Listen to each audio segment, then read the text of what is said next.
ദൈവിക ചിന്ത, അള്ളാഹുവിനെ കുറിച്ചുള്ള ചിന്ത, അതല്ലെങ്കിൽ എന്റെ പ്രവർത്തനങ്ങളെ നോക്കിക്കാണുന്ന അതീയമായ ഒരു ശക്തിവിശേഷത്തിലുള്ള വിശ്വാസത്തിലെ ചൈതന്യമാണ് വാസ്തവത്തിൽ ഇത്തരം അധർമ്മ പ്രവർത്തനങ്ങൾക്ക് പ്രയോജനമായി തീരുന്നതാണ്. അപ്പൊ അതിനെതിരെ അർത്ഥവത്തായ വിപ്ലവം നടത്താൻ എന്തുകൊണ്ടും കരുത്തില്ല വിദ്യാർത്ഥി പ്രസ്ഥാനമാണ് എതിർത്തത്. മദ്യത്തിനെതിരെ ആർക്കാണ് സമരം ചെയ്യാൻ കഴിയില്ല നമുക്കല്ലാതെ? അഴിമതിക്കെതിരെ വേരുയർത്താൻ അതിശക്തമായ പ്രതിരോധ നില കെട്ടിപ്പടുക്കാൻ ഈ ഒരു ധർമ്മപക്ഷത്തിൽ ചേർന്ന ഈ ഒരു സംഘത്തിനല്ലാതെ മറ്റാർക്കാണ് കഴിയുക? കാരണം ഭൗതികമായ രാഷ്ട്രീയ നേട്ടം ഉദ്ദേശിക്കാതെ അള്ളാഹുവിന്റെ ദൃഷ്ടി താമസിച്ചുകൊണ്ട് പ്രവർത്തിക്കുന്ന ഒരു പ്രസ്ഥാനം എന്ന നിലയിൽ ചൂചിത്തക്കത്തിനെതിരെയും ലാവിംഗ് ഗ്യാസിനെതിരെയും എന്തു തന്നെ ഭൂമി കുംഭകോണത്തിനെതിരെയും ശക്തമായ മുന്നറിയിപ്പുകൾ നൽകാൻ ധീരമായി പൊരുതാൻ ഈ ഒരു പ്രസ്ഥാനത്തിലാണ് ഭർത്താക്കങ്ങളെ കഴിയുക. വിശ്വാസത്തിലേക്ക് കിടക്കുന്നില്ല. അപ്പോൾ നമ്മളാരെയും ഭയപ്പെടേണ്ടതില്ല. ഭയത്തെയാണ് നമ്മൾ ഭയപ്പെടേണ്ടത്, മറ്റൊന്നിനെയും നമ്മൾ ഭയപ്പെടേണ്ടതില്ല. അവിടെയാണ് ഹുസൈൻ മാസ്റ്ററുടെ പ്രസംഗത്തിൽ എനിക്ക് ഏറ്റവും ശ്രദ്ധേയമായി തോന്നിയത്. അദ്ദേഹത്തിന്റെ പ്രസംഗം എസ്എസിന്റെ പ്രവർത്തന മേഖലയിൽ കൂടി കടന്ന് മറ്റ് മേഖലകളിൽ കൂടി കയറി പോയോ എന്നുള്ളൊരു സംശയം കൂടി എടുക്കുന്നു. നിങ്ങളുടെ വിദ്യാർത്ഥി ഫോക്കസിൽ നിന്നുകൊണ്ട് ആ ഫീൽഡ് ഫോക്കസ് ചെയ്ത് അത് കൂടുതൽ കാര്യക്ഷമമാക്കാൻ നന്നാവുക എന്നാണ് എനിക്ക് പറയാം.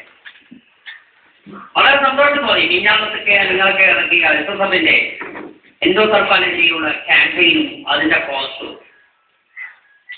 എന്ന് പറഞ്ഞാൽ സോഷ്യൽ കമ്മിറ്റ്മെന്റ്, സാമൂഹ്യ പ്രതിബദ്ധത ഒരു മുഖമുദ്രയായി എസ്എസ്എഫ് ഏറ്റെടുത്തിരിക്കുന്നതിന്റെ ഏറ്റവും ശക്തമായ തെളിവാണ് ഇത്തരം മുദ്രാവാക്യം. വളരെ സന്തോഷം. ഞാൻ ഒത്തിരി മിസ്സായി വന്നപ്പം പറഞ്ഞു എസ്എസ്എഫ് കുറെ സാമൂഹ്യ പ്രതിബദ്ധത ഉൾക്കൊള്ളണം. പാൻപരാഗിനെതിരെ വളരെ ക്രിയാത്മകമായ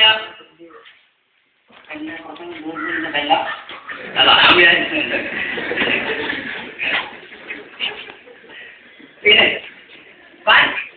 പാൻപരാഗിനെതിരെ അതിശക്തമായി പ്രതികരിക്കാൻ വേണ്ടി സാധിക്കും. ഇടക്കാലത്ത് മുമ്പുപോയില്ലേ?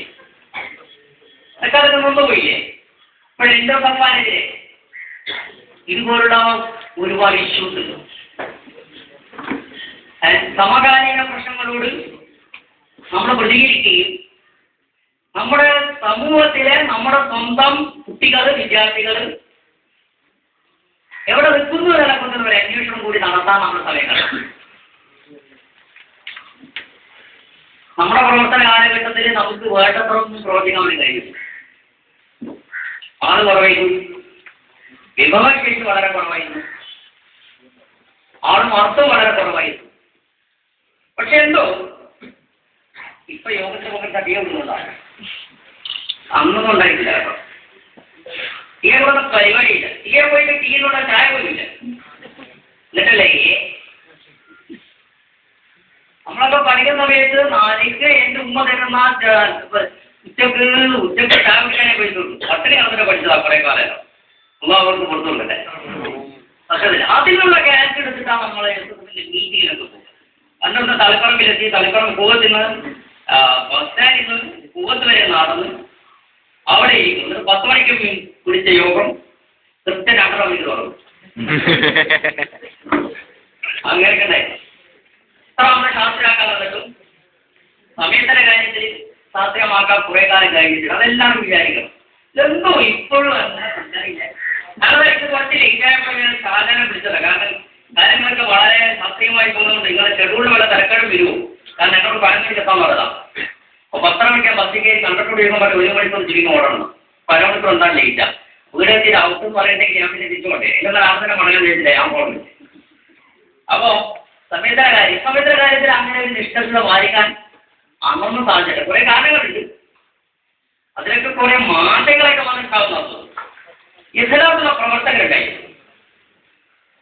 ഫോട്ടോ ഒന്നും കയ്യിലുണ്ടായി. ഇന്നിപ്പോ പത്രം എടുത്ത കംപ്ലീറ്റ് നമ്മൾ ഏതൊക്കെ പോകണ്ടല്ലേ. അന്നേരെ വിവാഹ തന്ത്രയിൽ കൊടുത്തതിനെ പോയി പറഞ്ഞാൽ തന്നെ റിപ്പോർട്ട് കിട്ടും. അപ്പോൾ എഹ്റാം ചെയ്തു. എഹ്റാം സംശയമില്ലാത്ത ദൈവം വൈകി ശരിയും ഞാനുമൊക്കെ അന്നത്തെ ഒരു എന്താ പറയാ, ഒരു വല്ലാത്തൊരു ത്രില്ല സംഘടനയൊക്കെ പ്രവർത്തിക്കാൻ വേണ്ടി കോളേജ് പഠിക്കുന്ന ഘട്ടത്തിൽ അങ്ങനെയുള്ള ഒരു വിഭാഗം അതിനിപ്പോഴും ഉണ്ട്. കെട്ടിയിൽ തങ്ങളുണ്ട്, നിങ്ങൾ കണ്ടോന്ന് അറിയില്ല. പിന്നെ PS അബ്ദുള്ള ഇപ്പൊ കാസർഗോഡുള്ളത്. പിന്നെ ഓർമ്മയിൽ എത്തുന്നത് ആരാ, അങ്ങനെയുള്ള കുറെ പേരൊക്കെ ഉണ്ട്, ഇപ്പോഴും ഉണ്ട്, ബന്ധപ്പെടാറുണ്ട്. അപ്പൊ